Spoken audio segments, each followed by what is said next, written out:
नमस्कार, मैं हूं संजय शर्मा। आप देख रहे हैं 4 PM न्यूज़ नेटवर्क। पार्लियामेंट में जब प्रधानमंत्री के सामने खड़े होकर संजय सिंह ने, आम आदमी पार्टी के सांसद संजय सिंह ने बहुत तीखे-तीखे आरोप प्रधानमंत्री के मुंह पर लगाए।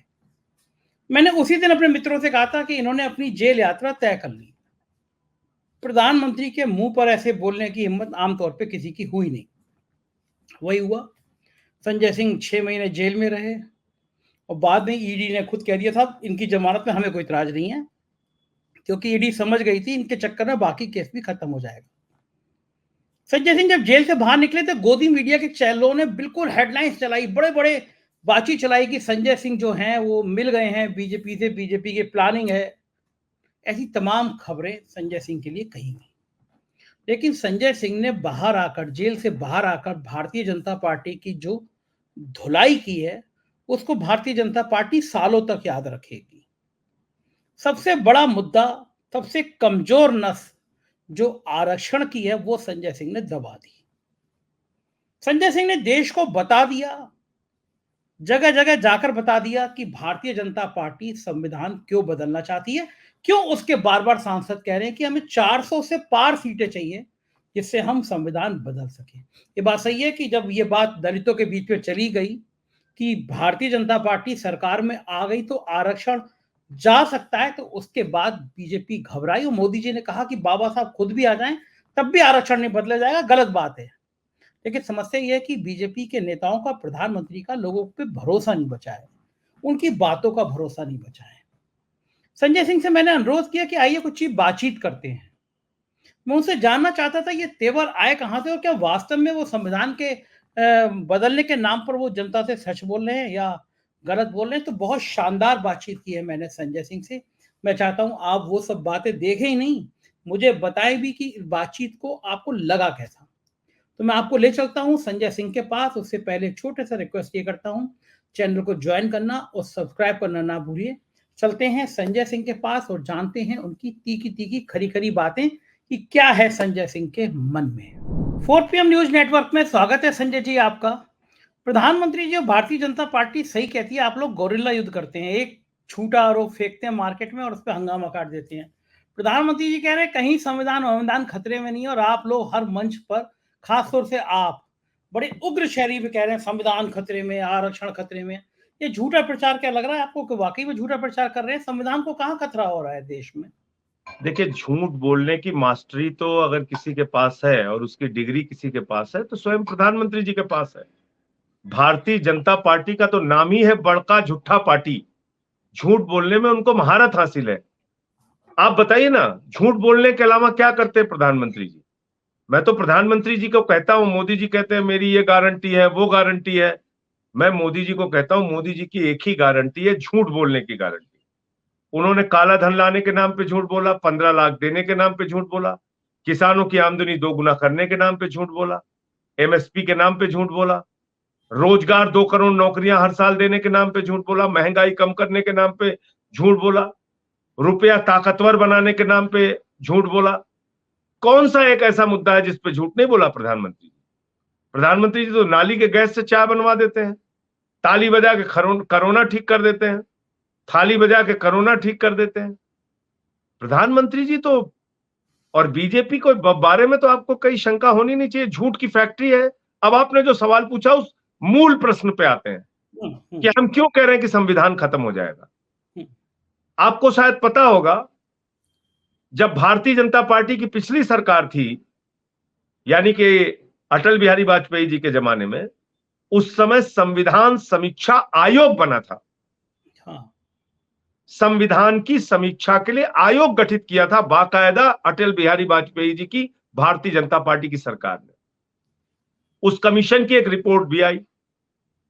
उसके बाद से आप अगर आरएसएस और बीजेपी का पूरा इतिहास उठा के देखेंगे, पूरे देश में तो बाबा साहब डॉक्टर भीमराव अंबेडकर जी का संविधान चलता है, लेकिन भारतीय जनता पार्टी में भागवत का संविधान चलता है। और वो भागवत का संविधान क्या कहता है? आरक्षण खत्म होना चाहिए। ये स्वयं भागवत जी का बयान है। मनमोहन वैद्य जो उनके संयुक्त राष्ट्रीय महासचिव हैं, उनका बयान है कि आरक्षण से अलगाववाद को जन्म मिलता है। ये उनका बयान है, मेरा बयान नहीं है। और अब आपको आते हैं जो मोदी और अमित शाह और आरएसएस के विचारों को प्रचारित करने वाला व्यक्ति है, ये है अमित मालविया। इसके सारे ट्वीट मैंने दिखाए थे और मैंने उस पर ट्वीट भी किया था, आप देख भी लीजिएगा। इसके ट्वीट है, मेरे नहीं है। तो इसने इसमें साफ तौर, आरक्षण जी के लिए हाँ, क्या बोला है इन्होंने? आरक्षण के लिए क्या बोला है अमित मालवीय? जातीय आरक्षण खत्म होना चाहिए। तेजस्वी सूर्या बीजेपी का सांसद है, कहता है आरक्षण एक गंदा दलदल है। ये उसके बयान है, आधिकारिक बयान, कोई झूठी बात में नहीं कर रहा हूं, ये तो सच है ना। ये संजय अमित मालविया जो बीजेपी के और नरेंद्र मोदी जी के प्रचारों का, उनके विचारों का प्रचार करता है, विस्तार देता है पूरे देश में, उनके आईटी सेल का हेड है। आप बताइए, ये कम्युनिकेशन का हेड है उनका, ये तो साफ तौर पे कह रहा है जातीय आरक्षण हर प्रकार के खत्म होने चाहिए। तेजस्वी सूर्या का बयान है आरक्षण एक गंदा दलदल है। ये सारे बयान इनके पड़े हुए हैं। मोहन भागवत ने खुद कहा कि ये उनके बयान को तोड़ मरोड़ के पेश किया गया, आरक्षण को जारी रहना चाहिए। अभी 8 दिन पहले कहा उन्होंने, मोहन भागवत ने। और अरे भाई एक चीज ये बताइए मुझे, जब प्रश्न उठने लगा तब ये बातें करते हैं, जब हमने इनकी नीयत पकड़ ली, इनकी चोरी पकड़ ली, तब ये सब बयान दिलवा रहे हैं ये। आप मुझे बताइए ना, क्या मंडल कमीशन का विरोध नहीं किया भारतीय जनता पार्टी ने? जब इस देश के पिछड़े वर्ग के लोगों को 27% आरक्षण दिया गया, उस समय बीजेपी ने बीपी सिंह की सरकार से समर्थन वापस ले लिया, उस सरकार को गिरा दिया जो पिछड़ों के हक में थी, वंचितों के हक में थी, समाज के ओबीसी वर्ग को आगे ले जाना चाहती थी। ये गलत है। उनकी सरकार में पिछड़ा प्रधानमंत्री है, आपकी सरकार में कौन मुख्यमंत्री और डिप्टी सीएम पिछड़ा है? कम से कम मोदी जी तो पिछड़ी जाति से आते हैं, मोदी जी तो पिछड़ी जाति के हैं। आपको शायद पता नहीं होगा, ये आम आदमी पार्टी है। दिल्ली की 7 सीटों में से हमने एक सामान्य सीट से वाल्मीकि समाज के हमारे कुलदीप कुमार जी हैं, उनको वहां पे कैंडिडेट बनाया।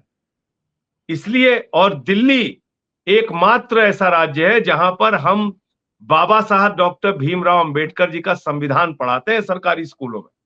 कोई एक राज्य हिंदुस्तान का बता दीजिए आप।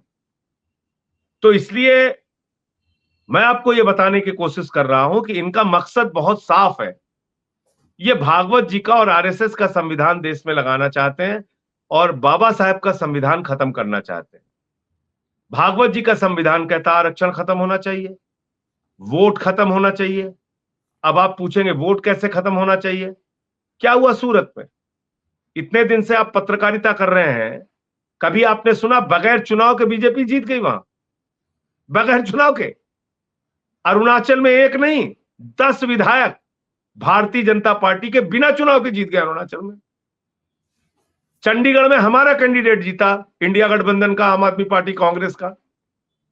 वोट सामने कैमरे के काट के, वो तो धन्यवाद दूंगा, आभार व्यक्त करूंगा माननीय सर्वोच्च न्यायालय का, चंद्रचूड़ जी का, कि उन्होंने कैमरे पे उसको पकड़ा और वहां पे अपना मेयर जिता दिया बीजेपी वालों ने। अच्छा, सूरत अभी में इंदौर में क्या किया इन्होंने? इंदौर में क्या हुआ देखिए। मुझे बताइए, सूरत में आपको अपने प्रत्याशी का ठिकाना है नहीं, वो भाग जा रहा है, इंदौर वाला भाग जा रहा है, तो आपके पास प्रत्याशी ऐसे हैं नहीं है जो आपके साथ खड़े रहे? कौन से अपने प्रत्याशी? कौन से हमारा प्रत्याशी भाग गया? सूरत में इंडिया हमारा गठबंधन, प्रत्याशी, हमारा प्रत्याशी इंडिया गठबंधन आप शामिल हैं। इंडिया गठबंधन, अच्छा चलिए 1 मिनट के लिए मैं मान लेता हूं, उस प्रत्याशी का किस आधार पर कैंसिल कराया गया नॉमिनेशन? जो उसके प्रस्तावक हैं उनको खड़ा करके कि साहब हमने हमारा नाम इनको गलत से डाल दिया, उसका पर्चा खारिज करा दिया। तो क्या अकेले इंडिया गठबंधन का प्रत्याशी था वहां पे? बाकी प्रत्याशियों का कैसे पर्चा खारिज हो गया? मान लीजिए, आपकी बात मैं मान लेता हूं कि चलिए ठीक है वो भाग गया या चुनाव नहीं लड़ा, बाकी नाम कैसे उठ गए? बाकी लोगों ने विड्रॉ कर लिया, बाकी लोगों ने विड्रॉ कर लिया। तो यही तो मैं आपसे कह रहा हूं, आप उसको कह रहे हैं विड्रॉ कर लिया, मैं कह रहा हूं डंडे दिखा के विड्रॉ करा लिया। ये बुनियादी फर्क है। और एक बार नहीं संजय जी, पिछले 10 साल का इतिहास उठा के देखिए, इन्होंने महाराष्ट्र में क्या किया? 2 पार्टियां खत्म कर दी, शरद पवार जी की घड़ी चुरा ली, शिवसेना की तीर कमान चुरा ली। क्या किया इन्होंने मध्य प्रदेश में? वहां की सरकार को गिरा दिया, एक चुनी हुई सरकार को। कर्नाटक में चुनी हुई सरकार को गिरा दिया, उत्तराखंड में गिरा दिया, अरुणाचल में गिरा दिया। कितने राज्यों का नाम लूं? गोवा में जोड़ तोड़ करके सरकार बनाई इन्होंने। संजय तो जी, ये खरीदता वही ईडी है। का, सीबीआई का, इनकम टैक्स डिपार्टमेंट का इस्तेमाल करके राज्यों को गिराना, पार्टियों की चोर। भाई हम तो अब तक सुनते थे सोना चोर, बाइक चोर, कार चोर, ये तो पार्टी चोर लोग हैं भाई, पूरी की पूरी पार्टी चुरा ले रहे हैं। ये नया नाम आप निकाल दिया। बताइए ना। तो आपके विधायक, सबके पार्टियों के, विपक्ष के विधायक बिकने को तैयार बैठे, उनके अंदर इतनी नैतिकता नहीं है कि पार्टी छोड़ के उधर चले जा रहे हैं पैसे के लालच में। तो उनको तो लोग सिखाएंगे ना सबक, उनको सबक सिखाएंगे, उनको सबक सिखाएंगे। ये आपने ठीक बात कहा। और मैंने तो जब जेल से निकल के बाहर आया तब भी मैंने ये बात कही कि भाई जब आप विपक्ष की राजनीति कर रहे हैं तो आपको हौसला रखना होगा, लड़ने का, जेल जाने का, लाठी खाने का, मुकदमा लिखवाने का, और साहस से आपको काम करना पड़ेगा। डर के काम नहीं चलता राजनीति। तो जो डर गए वो चले गए इनके साथ, जिसको देखिए लड़ना फायदा है वो इनसे, हम लोग कहाँ, लड़ रहे हैं। किस पे फर्क पड़ेगा? प्रधानमंत्री जी कह रहे हैं अब की बार 400 पार, कहाँ उड़ जाएंगे आप लोग तिनके की तरह 400 कहाँ आप संजय जी, कैसे? इसीलिए तो मैं कहता हूं बड़का झूठा पार्टी है ये। इसीलिए मैं कहता हूं मोदी जी की गारंटी है, झूठ बोलने की गारंटी है। किसान कह रहा है मोदी की गारंटी की कोई गारंटी नहीं है। महिलाएं कह रही हैं मोदी की गारंटी की कोई गारंटी नहीं है। नौजवान कह रहा है मोदी की गारंटी की कोई गारंटी नहीं है। आप मुझे बताइए, हमारे उत्तर भारत का, वो चाहे हरियाणा हो, पंजाब हो, राजस्थान हो, हिमाचल हो, उत्तराखंड हो, यूपी हो, बिहार हो, दिल्ली हो, यहाँ का नौजवान तैयारी करता था, परिश्रम करता था सेना में भर्ती के लिए। आपने 4 साल की नौकरी कर दी, उसके पीठ में छुरा मारने का काम किया आपने। तो इसलिए सेना को भी आपने कमजोर किया, नौजवानों को भी आपने धोखा दिया। किस वर्ग को आपने छोड़ा? आप 400 पार का जो झूठ ये लोग बोल रहे हैं उसकी सच्चाई आपको याद दिलाऊं मैं। पिछले 10 वर्षों में 14 चुनाव ऐसे हुए हैं जहां पर कि बीजेपी के नारे पूरी तरह से झूठे साबित हुए। बंगाल में गए बोले 200 पार, आई 73। झारखंड में गए बोले 65 पार, आई 23। महाराष्ट्र में गए बोले 150 पार, आई 105। कर्नाटक में गए बोले 130 पार, आई 65। हरियाणा में गए बोले 75 पार, आई 40। दिल्ली में आए बोले 45 पार, आई 8। मिजोरम में गए बोले 21 पार, आई 1। और अब कह रहे हैं 400 पार, 400 पार, 400 पार। जनता कह रही है तड़ी पार, तड़ी पार, तड़ी पार। इनको तड़ी पार करना। आप ये मैं जो है बता ना, रहा हूं आपको, आपकी ये जो भाषा है ना, संसद में आप जेल, आप उसी उसी दिन आपने जेल यात्रा तय कर ली थी जब प्रधानमंत्री के मुंह पे क्या आप फर्क पड़ेगा? नारे लगा रहे तो थे ना। क्या, तो आपको क्या कहा था फर्क पड़ गया? कि जनप्रतिनिधि राजनीति में अगर आप हैं, नहीं राजनीति में आप हैं, तो आपके लिए लोग तालियां भी बजाएंगे, माला भी पहनाएंगे, कंधे पे भी उठाएंगे, और आपको जेल भी जाना पड़ सकता है, मुकदमे भी लिखवाने पड़ सकते हैं। ये तो आपके अपने हौसले के ऊपर है कि आप उसके बाद लड़ते हैं या घर बैठ जाते हैं। तो हम तो तैयार हैं इनसे हर तरह का जोखिम उठाने के लिए। और भाषा, आप इस देश के साथ बेड़ा गर्क कर रहे हैं। इस देश का आप कह रहे हैं आपकी संपत्ति उठाकर मुसलमानों को दे दी जाएगी। ये भारत के प्रधानमंत्री की भाषा है, ये दुनिया के सबसे बड़े लोकतंत्र के प्रधानमंत्री की भाषा है। आपको 10 साल में आपका कोई रिपोर्ट कार्ड नहीं है बताने के लिए। आपने बिजली पे क्या किया, पानी पे क्या किया, शिक्षा पे क्या किया, इलाज पे क्या किया, रोजगार पे क्या किया, कालाधन पे क्या किया, आपके पास बताने के लिए एक एक विषय नहीं है। आप फिर वही हिंदू मुसलमान का पुराना घिसा पिटा रिकॉर्ड बजा रहे हैं। संजय जी वो तो चिता रहे किसको हैं संपत्ति नहीं, ये बात मैं अपनी पूरी कर, किसको संपत्ति दे दी आपने? हिंदुस्तान की सारी संपत्ति संजय जी इन्होंने उठा के अपने दोस्त अडानी को दे दी। कोयला अडानी को, गैस अडानी को, बिजली अडानी को, पानी अडानी को, सड़क अडानी को, पोर्ट अडानी को, एयरपोर्ट अडानी को, स्टील अडानी को, रेल अडानी को, सेल अडानी को, बैंक अडानी को। बताइए क्या नहीं दिया? 2.5 लाख करोड़ का कर्जा अडानी को। और इनके बाद तो इस देश की संपत्ति तो आपके दोस्त लूट रहे हैं। आपके चंद दोस्तों ने देश की बैंकें खाली कर दी। नीरव मोदी मेहुल चौक से 20,000 करोड़ लेके भाग गया, विजय माल्या 10,000 करोड़ लेके भाग गया, नितिन संदेशरा 6,000 करोड़ लेके भाग गया, ललित मोदी 3,000 करोड़ लेके भाग गया। कोई जवाबदेही है? आपने तो देश की सारी संपत्ति लुटा दी अपने दोस्तों के ऊपर। 15 लाख करोड़ रुपए चंद पूंजीपतियों का माफ किया आपने। 200 लाख करोड़ रुपए का कर्जा हिंदुस्तान के ऊपर है। 45 वर्षों की सबसे ज्यादा बेरोजगारी आपके राज में है। आपने इस देश का बेड़ा गर्क कर दिया और भाषा आपकी अभी भी वही है। कभी आप गए वहां महाराष्ट्र में, आप शरद पवार को जो 84 साल की अवस्था में उनको कह रहे हैं वो भटकती आत्मा है, उनकी मरने की कामना कर रहे हैं। उद्धव ठाकरे कह रहे हैं नकली सेना है। कभी कहते हैं 50 करोड़ की गर्लफ्रेंड, कभी कहते हैं दीदी ओ दीदी। आप टपोरी छाप भाषा बोल रहे हैं, सड़क छाप भाषा, प्रधानमंत्री हो। तो कभी जर्सी गाय, आप भी उनके लिए कह रहे हैं टपोरी छाप। ये आप भी तो प्रधानमंत्री के लिए भाई टपोरी ये छाप भाषा टपोरी छाप भाषा है।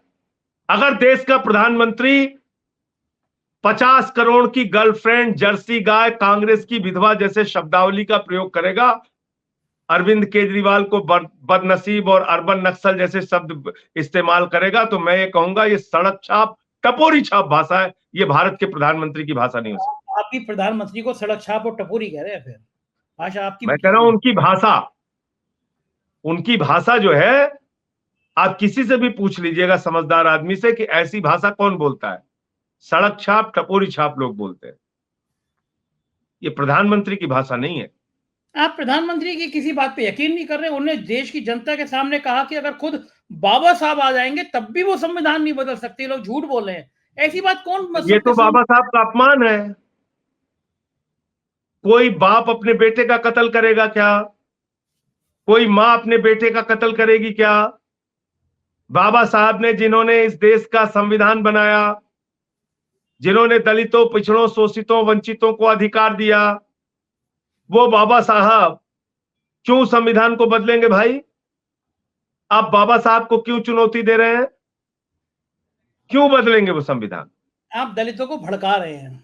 नहीं, देखिए ऐसा है, मेरे कर्म मेरे कार्य जो लोग जानते हैं वो जानते हैं, मैं हमेशा समाज के वंचित लोगों के पक्ष में खड़ा रहा हूं।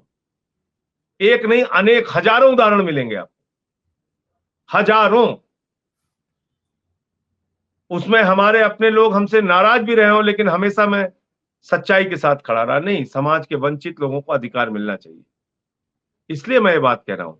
अब इस देश में चुनाव नहीं होगा अगर गलती से बीजेपी जीत गई। खुलेआम कह रहे हैं अमित शाह, खुलेआम अमित शाह कह रहे 50 साल राज करेंगे, पुतिन मॉडल लागू होगा यहाँ पे, किम जोंग वाला। चुनाव होंगे ही नहीं। मतलब 50 साल कह रहे हैं कि वो पब्लिक इतनी खुश हो जाएगी 50 साल तक हमें शासन करने को देगी। ये बहुत खुश है पब्लिक, बहुत खुश है पब्लिक। खाली 1.5 करोड़ बच्चों की जिंदगी ही तो बर्बाद हुई है पेपर लीक में। खाली 50 लाख लोग ही तो मरे हैं कोरोना में। खुश तो है पब्लिक, बहुत खुश है। इलेक्टोरल बॉन्ड का भ्रष्टाचार देख के कितनी खुश है पब्लिक। और मोदी जी कह रहे हैं तो ट्रेलर है अभी। ट्रेलर इतना खतरनाक है तो पिक्चर कितनी भयानक होगी, आप कल्पना कीजिए। तो आपके नेता ने भी तो आरोप लगाया, एनआईए ने लगाया कि आपने भी टेरर फंडिंग कर ली है। ये कब का मामला है? 14 से ये मामला चल रहा है, 10 साल हो गए। हर चुनाव में ऐसे ही झूठी बातें ये लोग करते हैं। मैं इसीलिए कहता हूं, इस देश ही नहीं पूरे दुनिया की सबसे बड़ी झूठ बोलने की फैक्ट्री अगर कोई है तो भारतीय जनता पार्टी। इसलिए जब इन लोगों से लड़ता हूं तो कई बार आप लोगों को लगता है बड़ी तल्ख भाषा का प्रयोग कर रहा हूं, लेकिन ये लोग हैं ऐसे, इन्होंने इस देश को बर्बाद कर दिया है। यहाँ के कौमी एकता और भाईचारे और अमन को चकनाचूर कर दिया। और कोई हिंदू मुसलमान का भी सवाल नहीं है संजय जी। आप ब्राह्मण हैं, आप इनके खिलाफ जिस दिन बोलेंगे आपको भी उठा के अंदर कर देंगे। कोई हिंदू मुसलमान का सवाल नहीं है। मेरा नाम भले संजय सिंह है, लेकिन अभी आपने देखा 6 महीने पकड़ के जेल में रखा, केजरीवाल को जेल में रखा। इनके खिलाफ जो बोलेगा उसके साथ ये आतंकवादियों जैसा व्यवहार करेंगे। अरे आप तो मेरे उसकी चैनल हत्या भी करवा सकते हैं। पिछले चैनल में मत बोलिए। पिछली बार मेरे ऑफिस में आके एक इंटरव्यू किया था, इंटरव्यू गया और जारी हुआ, 24 घंटे बाद मेरा सरकारी मकान इन्होंने 100 पुलिस वाला लगा खाली करा दिया आपके चक्कर में। अब दोबारा आप पिछली बार किसी चैनल पे मैंने इंटरव्यू दिया था, उसके 24 घंटे बाद मेरी अरेस्ट हो गई। मैं तो बुरा नहीं मानता। तो आप बहादुर हैं संजय जी, लेकिन बड़ा सवाल ये है कि गाँव में जाओ तो वो ये लोग ये कहते हैं कि हमने दलितों को, पिछड़ों को, वंचितों को 80 करोड़ लोगों को 2 वक़्त का राशन दिया है, तब देश ये में भारत की ये भारत की दुर्दशा की गाथा आप गौरवान्वित होकर सुना रहे हैं प्रधानमंत्री जी। ये और भी दुर्भाग्यपूर्ण है कि 77 साल की आजादी के बाद इस देश के लोगों को 5 किलो राशन के लिए 82 करोड़ लोगों को आपने लाइन में खड़ा कर दिया। और अमित शाह का बेटा जिसको बल्ला पकड़ना नहीं आता वो बीसीसीआई का चेयरमैन बन के घूम रहा है। तो दिखाई पड़ रहा है ना फर्क कि आपकी सरकार किसके लिए काम कर रही है। चंद पूंजीपतियों के लिए, बड़े लोगों के लिए, अपने दोस्तों के लिए आप काम कर रहे हैं। ये लेकिन बुनियादी लेकिन एक बात है, आप लोगों ने भी नैतिकता का मान तो नहीं रखा। आपका मुख्यमंत्री इतने महीनों से जेल में बंद है, आप मुख्यमंत्री नहीं बदल रहे हैं। वो लोग कहते हैं कि नैतिकता का, मोरालिटी की बात होती तो जेल से कोई नैतिकता नैतिकता भाजपाइयों से ही सीखनी पड़ेगी। भाजपा वाले भ्रष्टाचार के खिलाफ बोलते हैं तो लगता है ओसामा बिन लादेन अहिंसा पे उपदेश दे रहा है, डाकू गब्बर सिंह अहिंसा पे उपदेश दे रहा है। भाजपा वाले भ्रष्टाचार के खिलाफ बोलेंगे। इसी शराब घोटाले में जिसमें ये आरोप लगा रहे हैं आम आदमी पार्टी पर, 52 करोड़ रुपए, 60 करोड़ रुपए शरद चंद्र रेड्डी नाम के व्यक्ति से लिया, जिसको ईडी ने कहा कि ये किंग पिन है, मुख्य घोटालेबाज। आप मुझे बताइए, कोई कार्रवाई हुई? बीजेपी के नेताओं से कोई पूछताछ हुई? उसके घर गई ईडी सीबीआई कोई कार्रवाई करने के लिए? तो इसलिए मैं कह रहा हूं कि ये एक बेबुनियाद और झूठे आरोप लगा के आपने केजरीवाल जी को जेल में डाल दिया।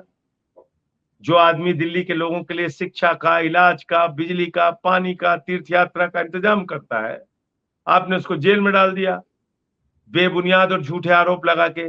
23 दिन तक आप उसको इंसुलिन नहीं दे रहे हैं और बाद में कह रहे हैं इस्तीफा दे दो। तो मणिपुर का जो मुख्यमंत्री है, जहां पे 1 साल से हिंसा हो रही है, जहां पे एक कारगिल योद्धा की पत्नी को निवस्त करके घुमाया गया, महिलाओं के साथ दरिंदगी होती है, उसको इस्तीफा नहीं देना चाहिए? अजय मिश्रा टेनी को इस्तीफा नहीं देना चाहिए, जिसके बेटे ने 4 किसानों को कुचल के मार दिया? पहलवान बेटियों को न्याय नहीं मिलना चाहिए? वो प्रज्वल रवन्ना जिसके लिए प्रधानमंत्री प्रचार करने गए थे, आप बताइए ना मुझे। आप कल्पना कर सकते हैं, हजारों वीडियोस दरिंदे के आए, उसके मां समान औरतों के साथ उसने दरिंदगी की, हाथ जोड़ रही है, गिड़गिड़ा रही है वो महिलाएं, और प्रधानमंत्री उसकी पीठ ठोक रहे, कह रहे इसी को वोट देना। किसी ही देश के किसी टीवी चैनल की हेडलाइंस में खबर देखी आपने रवन्ना की?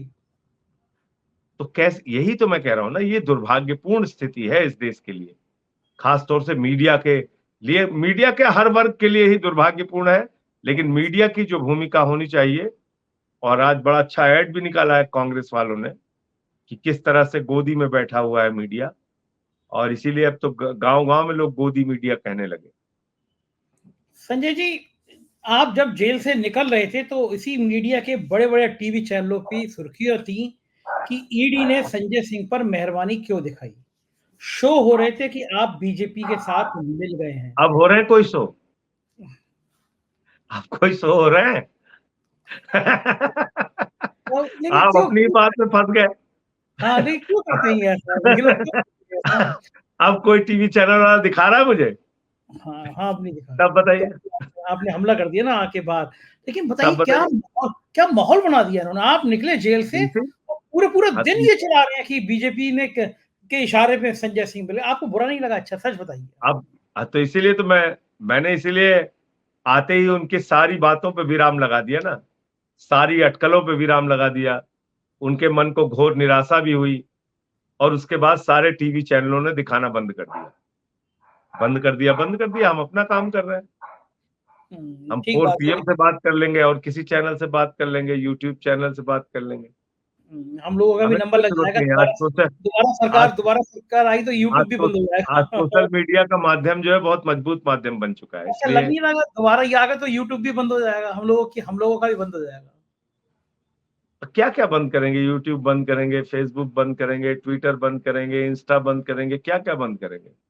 हम जिस लोग वो आदमी की क्रेडिबिलिटी बन जाती है ना, तो जर्मनी में भी बैठ के अगर ध्रुव राठी एक वीडियो बनाता है तो उसको लोग व्हाट्सएप पे एक एक घर में पहुंचा देते हैं। तो तो हमें संजय हम शर्मा का यूट्यूब चैनल मान लीजिए बंद भी कर देंगे तो आप चौराहे पे खड़े होके कहीं बना दीजिएगा वीडियो, वो भी पहुंच जाएगा हर व्हाट्सएप पे। ये बात तो उसकी ठीक है, चिंता मत कीजिए। विश्वसनीयता रहनी चाहिए। उसको जैसे कि केजरीवाल जी को लेकर सुप्रीम कोर्ट में आज कल जो टिप्पणी हुई है, वो आपको सकून देने वाली होंगी। पूछा कि अंतरिम जमानत क्यों नहीं दे सकते? क्या लग रहा है कि केजरीवाल जेल से बाहर आ जाएंगे, 9 तारीख को आएंगे, तो दिल्ली की 7 सीटों पर कितना असर पड़ेगा? ईमानदारी से बताइए। देखिए, मैंने कोर्ट के नियमों का पूरी तरीके से पालन किया, बावजूद इसके सुप्रीम कोर्ट में 2 बार ईडी ने मेरा नाम ले लिया, ईडी के वकील ने। तो इसलिए मैं कोर्ट के मामले में कोई टिप्पणी नहीं करना चाहूंगा, प्रतीक्षा करूंगा। जो भी निर्णय आएगा उसके बाद ही कोई बात बोलना ठीक रहेगा।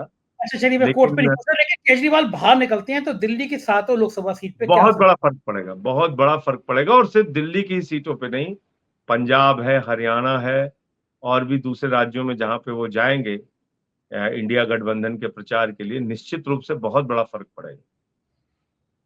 और आप मैं लोगों एक ने न्यूनतम अनुमान लगा रहा हूँ, न्यूनतम अनुमान लगा रहा हूँ, 20 सीटों पे फर्क पड़ेगा अरविंद केजरीवाल कितनी के सीटें? बाहर। 30 सीटें। 20 सीटों पे, 20 सीटें, कम से 20 कम न्यूनतम। हाँ। 20 सीटें। आपने प्लानिंग कर ली कि अगर अरविंद केजरीवाल जाता, पूरा देश ये मान रहा है कि जो आज टिप्पणी थी, 9 तारीख को शायद जमानत मिल जाए, मोस्ट प्रोबेबली 10 को बाहर आ जाए, दिन कम बचेंगे, 15 दिन बचेंगे। क्या प्लानिंग कर ली है आम आदमी पार्टी ने कि केजरीवाल के बाहर निकलते ही कहाँ-कहाँ जाना है? पूरी तैयारी है हमारी। बता पाएँगे कौन-कौन से राज्य में जाएँगे? अब वो अभी बताना ठीक नहीं होगा, लोग निर्णय तो आने दीजिए। लोग अनुमान क्या लगा रहे हैं कि निर्णय बनारस। निर्णय आने दीजिए, बस मैं आपको इतना कह सकता हूँ कि कम से कम 20 सीटों पे फर्क पड़ेगा। अच्छा, ये मत बताइए कहाँ-कहाँ जाएँगे? एक च बता दीजिए, बड़ा लोगों को मन में कौतूहल है, लोग कह रहे हैं कि बनारस से चुनाव लड़ सकते हैं अरविंद केजरीवाल। इसकी मुझे कोई जानकारी नहीं है। तो बड़ी अगर चर्चा मुझे थी। अगर मुझे जानकारी नहीं है तो अभी इस खबर के को मैं कोई पुष्टि नहीं कर सकता हूँ। आपका तो मन है कि वो बनारस से चुनाव लड़ें? अब पहले उनको निकल के आने दीजिए, फिर बात करेंगे। आप, वो तो अरविंद केजरीवाल तो उस तरह के हैं, वो आप सब उनके भाई की तरह, परिवार की तरह घर में रहते हैं, वो घर से बात करते हैं, आप अभी लोग उनको फिलहाल अभी तो बात करना संभव नहीं हो पा रहा है, क्योंकि मेरी भी मुलाकात जेल प्रशासन ने कैंसिल कर दी। तो जैसे ही बाहर निकल के आते हैं तो बाकी सारे विषयों पे बात होगी, विस्तार से बात होगी। इसको इसको बड़ी सफाई से पन्नी काट रहे हैं, आमतौर पे आप बता दिया करते हैं, लेकिन मैं कह रहा हूँ इस कि सवाल पे आप पन्नी काट रहे हैं, पता बाहर आ नहीं। जाने दीजिए। संजय सिंह की इच्छा क्या है? हम पार्टी की बात नहीं कर रहे, संजय सिंह की इच्छा क्या है कि क्या केजरीवाल बनारस देखिए, से चुनाव लड़ें किसी भी प्रधानमंत्री? राजनीतिक दल में सामूहिक निर्णय ही सबसे महत्वपूर्ण होता है। तो इसलिए आने दीजिए बाहर, फिर उसके बाद बताते हैं। क्या लग रहा है इंडिया गठबंधन की जो स्थिति बन रही है तीसरे चरण के बाद जो उभर रही है, उसके बारे में आपको क्या लग रहा है? जो 2 चरणों में कम मतदान हुआ शुरू के, देखिए, मैं सिर्फ एक ही चीज से आकलन कर रहा हूं कि प्रधानमंत्री की बौखलाहट, उनकी हताशा इस बात का संकेत है, जो भाषा वो प्रयोग कर रहे हैं, अमर्यादित भाषा, इससे ये साफ तौर पे लग रहा है कि उनके मन में भी घबराहट है और वो चुनाव हार रहे हैं।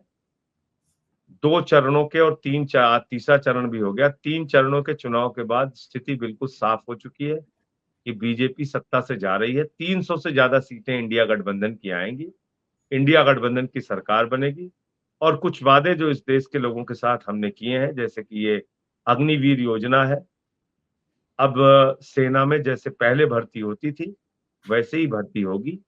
ये अग्निवीर योजना के नाम पे 4 साल की नौकरी देके जो नौजवानों को धोखा दिया गया था, उसको बदला जाएगा। और रोजगार के नाम पे, किसानी के नाम पे, महंगाई के नाम पे इस देश की जनता को जो ठगा गया है, धोखा दिया गया है, उसको हम लोग ठीक करने का काम करेंगे। और इसी वचनबद्धता के साथ आप देखिएगा इंडिया गठबंधन की सरकार बनेगी और काम करेगी।